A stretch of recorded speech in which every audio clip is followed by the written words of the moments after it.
નમસ્કાર દર્શક મિત્રો, સત્યમેવ જયતે લાઈવ ન્યૂઝમાં આપનું સ્વાગત છે. હોળી દુર્ઘટનાના પગલે મુખ્યમંત્રી અને ગૃહ રાજ્યમંત્રી વડોદરા આવ્યા. રાત્રે તેમણે હરણી લેકની મુલાકાત લીધી હતી. જે બોટમાં દુર્ઘટના સર્જાઈ હતી તે બોટનું નિરીક્ષણ કર્યું હતું. લેક નજીક આવેલી ખાનગી હોસ્પિટલમાં સારવાર લઈ રહેલા 9 જણાના હેલ્થ રિપોર્ટ જાણ્યા હતા. ગૃહમંત્રી હર્ષ સંઘવીએ પત્રકારો સાથેના સંવાદમાં કહ્યું હતું કે જવાબદારોને પકડવા પોલીસે 9 ટીમ બનાવી છે અને આરોપી પૈકી એક આરોપી હોસ્પિટલમાં દાખલ છે. તળાવમાં બોટ ચલાવતી એજન્સી અને બોટ ચલાવનારની ક્ષતિ હોવાનું પ્રાથમિક દ્રષ્ટિએ જણાય છે. ક્ષમતાથી વધુને બોટમાં બેસાડ્યા હતા. આજે વડોદરામાં એક કરુણ ઘટના બની. ન્યૂ સનરાઈઝ શાળાના બાળકોને સ્કૂલના શિક્ષકો જોડે બોટિંગ માટે હરની લેક ઝોન ખાતે ગયા હતા. તે દરમિયાન અંદાજે પૂના 5 વાગે બોટ પલટી ખાતા આ કરુણ ઘટના નિપજેલી. આ ઘટનામાંથી અનેક લોકોએ, અનેક બાળકોએ જ્યારે પોતાના જીવ ગુમાવ્યા છે ત્યારે સદનસીબે 18 બાળકો અને 2 શિક્ષિકાઓનો બચાવ થયો છે અને આપણી સૌની વચ્ચેથી અનેક માતા પિતાઓના ભૂલકાઓ, 12 બાળકો અને 2 શિક્ષિકાઓનું દુઃખદ મૃત્યુ થયું છે. આ ઘટના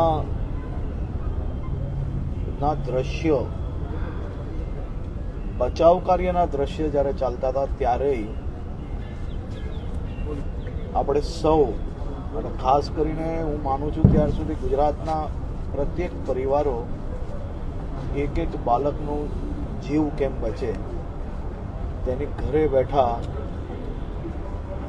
જેની પર આસ્થા એની પૂજા અર્ચના અને દુઆઓ માંગતા હતા. આ ઘટના બનતાની સાથે જ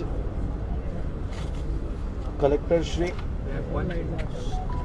મ્યુનિસિપલ કમિશનર અને પોલીસ કમિશનર શ્રી એમની ટીમ સાથે ઘટનાની મિનિટો પર જ સ્થળ પર તાત્કાલિક પહોંચી ચૂકેલા હતા. તંત્ર દ્વારા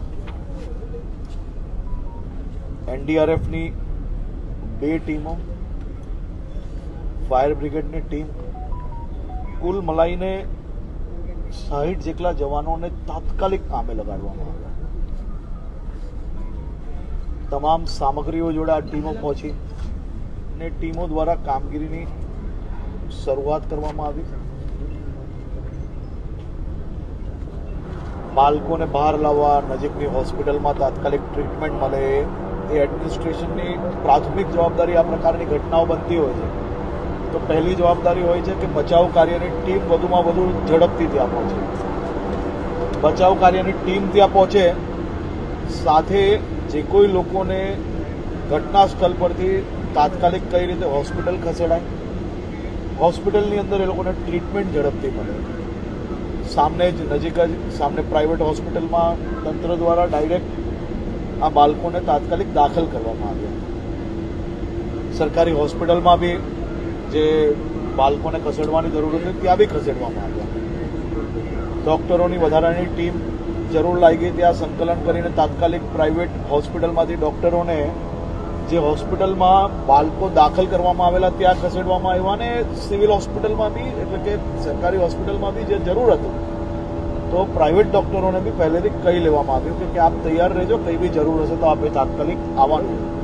અને વડોદરાના ડૉક્ટરોનો બી એમની જાગૃતતા બદલ એમને આભાર માનવો પડે કે તાત્કાલિક એ લોકોએ પોતાના પર્સનલ કામો છોડીને આ 2 હોસ્પિટલ સેવા આપવા માટે પહોંચી ગયા. સાથે સાથે આ ઘટના બનતાની સાથે ગુજરાતના મુખ્યમંત્રી શ્રી દ્વારા તંત્રને કડક સૂચના આપવામાં આવી. પહેલા તો તાત્કાલિક એફઆઈઆર દાખલ કરવામાં આવે અને એ એફઆઈઆર મજબૂત હોવી જોઈએ. કોઈ બી પ્રકારની છટકબારી ક્યારેય આ લોકોને ના મળે એ પ્રકારની હોવી ખૂબ જરૂરી છે. એટલે એ પ્રકારની એફઆઈઆર બને અને આમાં કોઈ બી બચી ના શકે. કારણ કે આ બાળકો જેના માતા પિતાએ ગુમાવ્યા છે તેમની માત્ર ને માત્ર એક જ માંગ અને એક જ પ્રાર્થના હોઈ શકે કે આ બાળકોને ગુનેગારોને કડકમાં કડક સજા થાય અને એ સજા થાય તે માટે વડોદરા પોલીસ દ્વારા આઈપીસી કલમ 304, 308, 114 મુજબ એફઆઈઆર દાખલ કરી લેવામાં આવી છે. 2 આરોપીઓને પકડ્યા છે.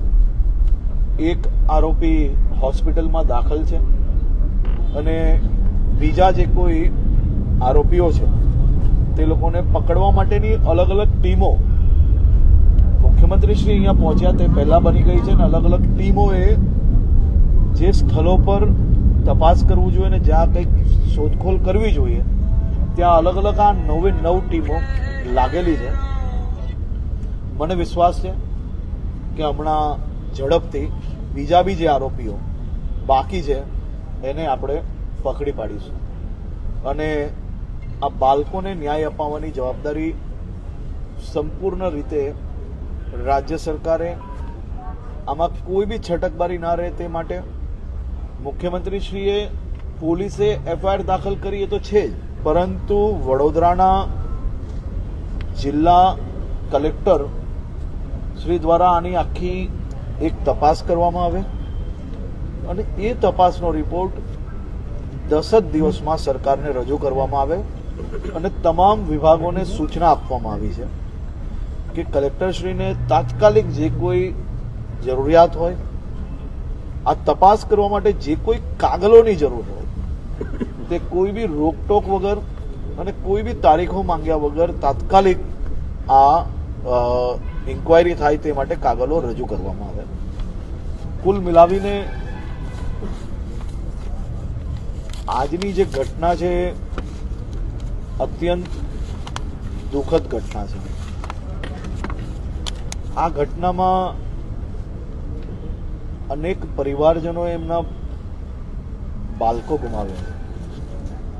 મુખ્યમંત્રી શ્રી આ બધા જ પરિવારજનોને મળ્યા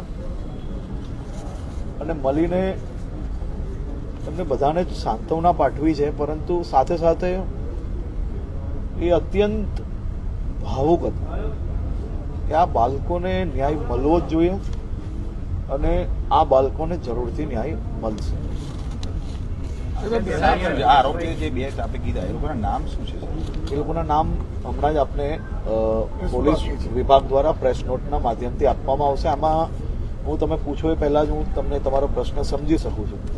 આમાં કોઈ બી પ્રકારના માત્ર સ્ટાફ જ કે બોટ ચલાવવાવાળા જેવું નથી. જી સર. એ કોન્ટ્રાક્ટ જોડે લાગતા વળગતા તમામ લોકો પર પગલાં લેવામાં આવશે. સર આપણે જોયું કઈ ક્ષતિઓ આપણને આવે તો આજે આખો કોન્ટ્રાક્ટ હતો, એક વ્યક્તિને કોન્ટ્રાક્ટ મળ્યો, એને બીજા વ્યક્તિને આપ્યો, બીજા વ્યક્તિએ ત્રીજા વ્યક્તિને આપ્યો. આ તો સરકાર જોડે છેતરપિંડી થઈ કે નહીં? અમે એના માટે બી મેં આપને જે કહ્યું એટલા માટે જ કલેક્ટરશ્રી દ્વારા એમના અધ્યક્ષસ્થાને આ કમિટી બનાવવામાં આવી છે. કારણ કે સરકારે જે કોઈને કોન્ટ્રાક્ટ આપ્યો હોય એની સંપૂર્ણ જવાબદારી છે. હવે એને કોઈને બી કોન્ટ્રાક્ટ આપ્યો હોય તો આમાં કોઈ બી બચશે નહીં. એની ભૂલ એને ભોગવવી પડશે. કારણ કે રાજ્ય સરકાર કે કોઈ બી સરકાર હોય, આપણે આ જ્યારે કોન્ટ્રાક્ટ આપતા હોઈએ છીએ ત્યારે જે કોઈ કંપનીની એની જે પૂરી ટેકનિકલ જે હોય છે એના એક્સપિરિયન્સ પ્રમાણે આપતા હોય છે. એને કોઈને પેટા કોન્ટ્રાક્ટ આપી લીધો હોય છુપાઈને તો એ બી એક ગુનો છે. ઇન્સ્પેક્શન કરવું એ લાગતા વળગતા વિભાગની જવાબદારી છે. કલેક્ટરશ્રી જ્યારે આની અધ્યક્ષતા કરતા હોય તો એ જ સંપૂર્ણ તપાસ માટેની આ કમિટી હોય છે. કુલ મલાવીને બોટ ચલાવનાર એજન્સી દ્વારા અને બોટ ચલાવનાર લોકોની પ્રાથમિક દ્રષ્ટિએ ક્ષતિ ક્લિયર નજરે આવે છે. એટલે સંપૂર્ણ રીતે પહેલી એફઆઈઆર કરવી એ અમારી જવાબદારી છે, કારણ કે કોઈ બી છટકબારી, કોઈ બી વ્યક્તિ ભાગી ના જાય તે માટે એફઆઈઆર કરી તપાસ ઓલરેડી ચાલુ થઈ ગઈ છે. પરંતુ આ પ્રકારની ઘટના બને ત્યારે બે ટાઈપનું હંમેશા કામગીરી કરવામાં આવતી હોય છે. એક બાજુ એફઆઈઆર દાખલ થાય અને ગુનેગારોને શોધવાની ટીમ બનતી હોય છે, એ પોલીસ વિભાગ દ્વારા થતું હોય છે. સાથે સાથે જે પોલીસ વિભાગ અને બીજી બધી જ એજન્સી એટલે કે મ્યુનિસિપલ કમિશનર, કલેક્ટર એ બધા જ સ્થળ પર બેસીને ત્યાં એક એક જીવ બચાવવો એ આપણી જવાબદારી છે. ને એ જવાબદારીના ભાગરૂપે સૌથી પહેલા એ લોકોને આપણે રેસ્ક્યુ કરીને એમને ટ્રીટમેન્ટ આપવી અને ટ્રીટમેન્ટ આપીને જેટલા લોકોને આપણે આ કરુણ ઘટનામાંથી બચાવી શકતા હોય એ મહેનત કરવી. અને એ જ મહેનતના ભાગરૂપે આ કામગીરી હમણાં સુધી ચાલતી હતી, પરંતુ એ કામગીરી હવે બધી જ બરાબર ચાલુ થઈ છે. એટલે છેલ્લે અને પહેલા જ્યારે આવીને બેઠક થઈ એમાં સૌથી પહેલા આના એક ગુનેગારોને તાત્કાલિક પકડવામાં આવે અને પકડવા માટે 9 ટીમો વડોદરા શહેર પોલીસ દ્વારા બનાવવામાં આવી અને 9 ટીમ હમણાં અલગ અલગ સ્થળે જે કંઈ તપાસ કરવાની છે એ તપાસ ચાલુ છે. એની માહિતી થોડીક જ વારમાં આપ સૌ લોકોને વિભાગ દ્વારા આપવામાં આવશે. કઈ કઈ ક્ષતિઓ તમારી જાણમાં? સીટિંગ કેપેસિટી છે બોટમાં, એનાથી 30 થી વધુ લોકોને મેં આપને સૌથી પહેલા એ જ કહ્યું કે પ્રાથમિક દ્રષ્ટિએ પહેલી જ નજરે એ નજરે પડે છે કે બોટની કેપેસિટી જે છે એ કેપેસિટી 14 લોકોની છે અને આગળ 2-4 લોકોની બેસવાની એક પેસેજ છે. અને જે કોઈ એજન્સી આ કામગીરી કરી રહી છે, બોટ ચલાવી રહી છે, એ એજન્સી દ્વારા વધારે લોકોને બેસાડવામાં આવે. આ ક્ષતિ તો પહેલી જ નજરે દેખાઈ રહી છે. એ તો આપણે દ્રશ્ય જોઈએ, આંકડા સાંભળીએ અને સીટ જોઈએ એટલે પહેલી નજરે જ દેખાય છે. પરંતુ આપણી જવાબદારી સાથે સાથે આની અંદર બેસાડ્યા જોડે બીજી શું ઘટના બની અને કયા કારણોસર આ બોટ પલટી ગઈ. કુલ મલાઈને એની ફિટનેસ સર્ટિફિકેટ હતું કે નહીં? ફિટનેસ સર્ટિફિકેટ હતું તો બધા જ લોકોને કેમ લાઈફ ગાર્ડ નહીં પહેરાવેલા હતા? લાઈફ ગાર્ડ ના પહેરાવ્યા એ બી એક મોટો ગુનો છે. આ બાળકોના જીવ જોખમમાં નાખવું એ વ્યાજબી નથી. લાઈફ ગાર્ડ માત્ર 10 જ લોકોને કેમ પહેરાવવામાં આવ્યા? અને જે 10 લોકોને પહેરાવેલા હતા આપણે જોયું કે તમામ લોકોનો જીવ બચ્યો છે. એટલે લાઈફ ગાર્ડ ના પહેરાવ્યો એ બી એક ગુનો છે. વધારે લોકોને બેસાડવા એ બી એક ગુનો છે. આમાં હાલ આ બધી જ વસ્તુ પ્રાઇમરી છે. હું કોઈ બી વસ્તુને ઇગ્નોર કે કોઈ બી વસ્તુને હમણાં નકારતો નથી, પરંતુ આ બધી જ માહિતીઓ હમણાં તપાસ ચાલુ છે. થોડીક જ વારમાં આપણે એના આજે રાત્રે જ આખી રાત કામ ચાલવાનું છે. સીસીટીવી આખી રાત કામ દરમિયાન જે કંઈ મુદ્દાઓ સામે આવશે આપ સૌ સમક્ષ કાલે મૂકવામાં આવશે. કોઈ કાર્યવાહી કરવામાં આવશે મ્યુનિસિપલ કમિશનર સાહેબ?